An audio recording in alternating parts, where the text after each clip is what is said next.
Steph Curry could actually leave Golden State, and that would shake the NBA to its core. The Warriors are staring at a brutal crossroads, with Charlotte suddenly lurking as a shocking destination. It's been a shock to a lot of people, but Steph Curry remains pretty even-keeled, as we know about him. And he told The Athletic this about his reaction to finding out he's not going to be teaming up with LeBron. Quote, "That's why you don't envision anything until it happens." He said this down at Moses Moody's youth camp. Quote, "There's a lot of moving parts." So, Wendy, we know that Curry is eligible to sign a contract extension next month, but there is a chance that he doesn't. Maybe he becomes, just wants to play this thing out, head to free agency. I got to ask, is Golden State in danger of losing him? No, not my opinion. And let me just say before I go into this, Steph did a fantastic interview. This was a great interview with a great journalist, Marcus Thompson II, who went to Little Rock. First off, Steph being in Little Rock and going to Moses Moody, his teammates' camp in Arkansas, so those kids could be involved in that's just awesome. And he gave a very even-keeled interview beyond that quote, talking about how it's going to be a struggle for them to stay relevant and all these things. When it comes to this summer for Steph Curry, he is setting up for a very interesting decision. And let me explain it to you. He is in the last year of his contract. No player option or anything like that. This is the last year. It's $62 million. Huge number. He's worth every cent. On August 29th, he has the opportunity to sign a 2-year extension. If he wants all the money and he has earned it in spades, he can get 2 years and like $135 million. And if that's what he wants on August 29th, the Warriors will give it to him in 2 seconds. And I know what this question is, and it was even posed by Marcus Thompson in this story. If Steph wants to apply pressure to the Warriors, would he hold off on signing that extension to make sure that they keep pressing? But I just want to tell you that there's so many different ways to look at this. If Steph Curry decided not to sign an extension this summer, it wouldn't necessarily mean that the Warriors are in trouble of losing him. It could possibly mean the Warriors are plotting another giant move because Jimmy Butler's in the last year of his contract. When Draymond Green re-signs at some point, it's going to likely be on a 1-year guaranteed deal. I'm not sure if they're going to extend Brandon Pajemski or not, but they are in position to clear $130, $140 million in cap space if they want, if Steph agrees.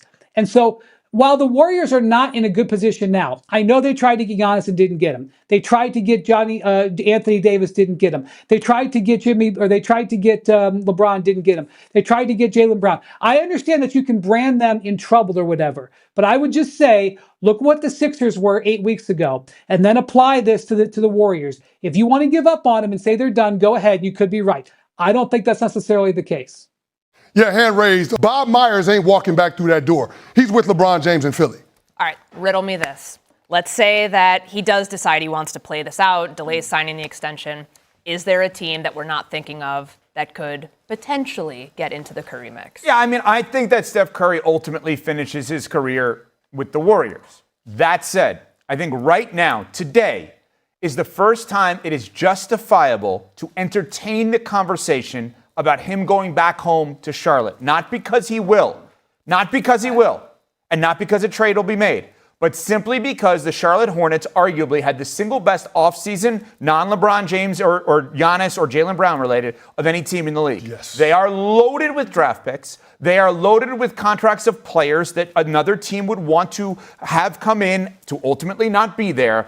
And they have players in Brandon Miller, Conca that maybe Steph would say, I can see myself mentoring those two on the way out. Let me be clear. I do not think it's going to happen. But I think because the Warriors have missed out on everyone, it is justifiable today to at least have the conversation and say, could that ever happen without Wendy laughing at me?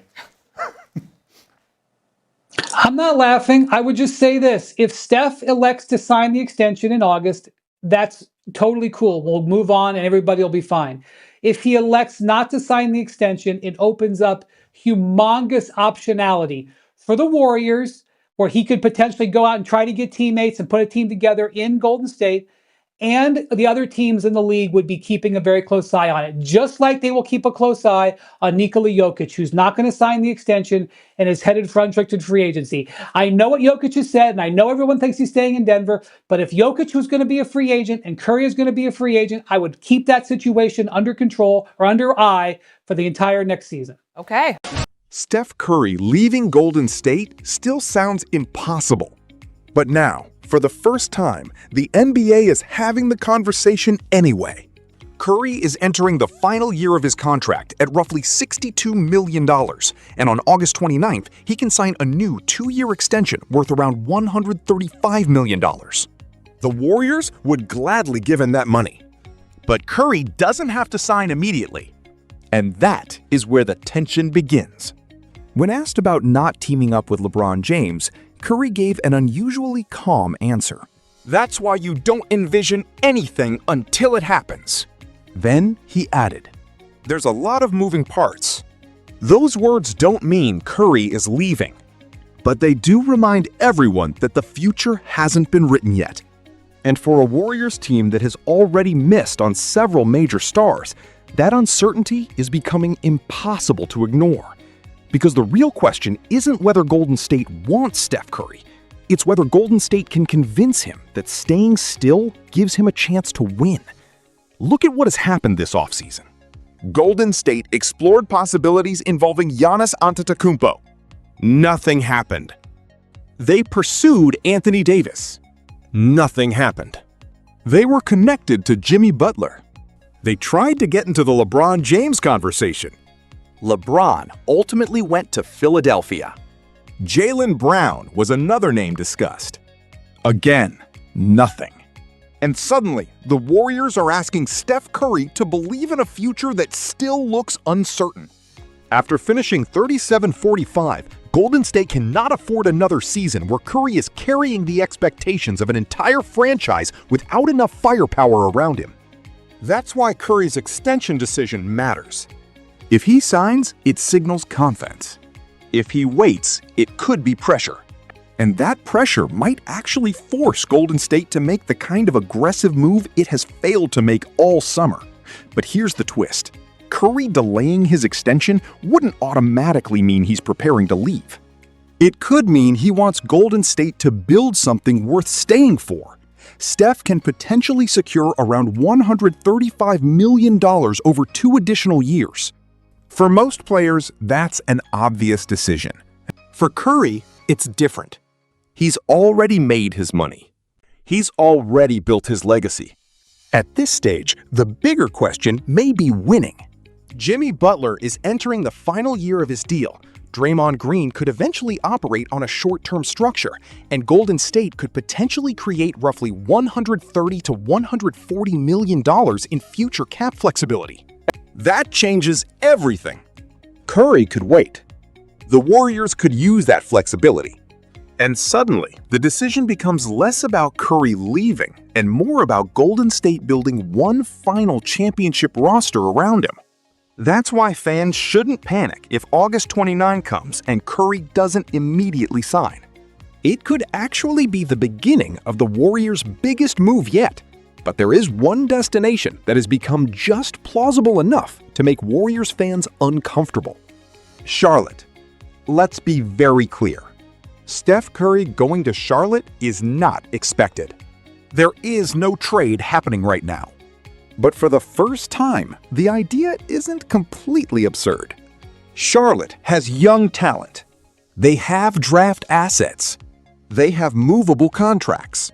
And they have players such as Brandon Miller and Kyle Kuzma who could theoretically give Curry a young group to mentor late in his career. More importantly, Charlotte is home. Curry grew up around the Hornets because of his father, Del Curry. Davidson is right there. The connection is obvious. Imagine Steph Curry finishing his career where his basketball story began. It would be one of the most emotional endings imaginable. But again, this is a hypothetical, not a prediction. The most likely outcome remains Curry staying in Golden State. Still, the fact that the conversation exists tells you how much pressure has built around the Warriors. And if Curry actually reaches free agency, Golden State wouldn't be the only team watching. The entire NBA would be watching. If Curry doesn't extend, every contender will monitor the situation. And the timing becomes even more fascinating because Nikola Jokic's future is also going to command enormous attention. Everyone expects Jokic to remain in Denver. Everyone expects Curry to remain in Golden State. But NBA executives don't operate on expectations. They prepare for possibilities. If two all-time superstars are potentially approaching unrestricted free agency, teams around the league will be watching every development. And that's why August 29 matters. Curry doesn't need to threaten the Warriors. He doesn't need to demand a trade. He doesn't even need to say he's unhappy. He can simply wait. And suddenly, every Warriors decision becomes more important. Every trade, every injury, every loss, every potential star. Because the question becomes brutally simple. Can Golden State still build a championship team around Steph Curry? And that brings us to the uncomfortable reality Warriors fans have to confront. The most likely ending is still Steph Curry in a Warriors jersey. But Golden State cannot treat that as guaranteed. Curry has already given this franchise everything. 4 championships, an entire basketball revolution, and a legacy that may never be duplicated. Now he's entering the final stage of his career. If he signs the extension, the message is simple. He believes in Golden State. If he waits, the message becomes much louder. If he waits, the message becomes much louder. Show me the plan. And if Golden State fails to show him one, then the unthinkable becomes a real conversation. Not because Curry suddenly stopped loving the Warriors, but because legends eventually have to decide what they want their final chapter to look like. So don't just watch August 29 for a signature. Watch for what the decision tells us about the Warriors' future. Because Steph Curry may not be leaving Golden State. But for the first time, Golden State has to prove that it deserves to keep him. Thank you for watching Sport Current. Don't forget to subscribe, hit the like button, and share this video to support the channel. Turn on notifications so you never miss the latest NFL and WNBA news, breaking stories, game updates, trades, and the biggest moments in American sports. Stay tuned for more updates, and we'll see you in the next video, right here on Sport Current.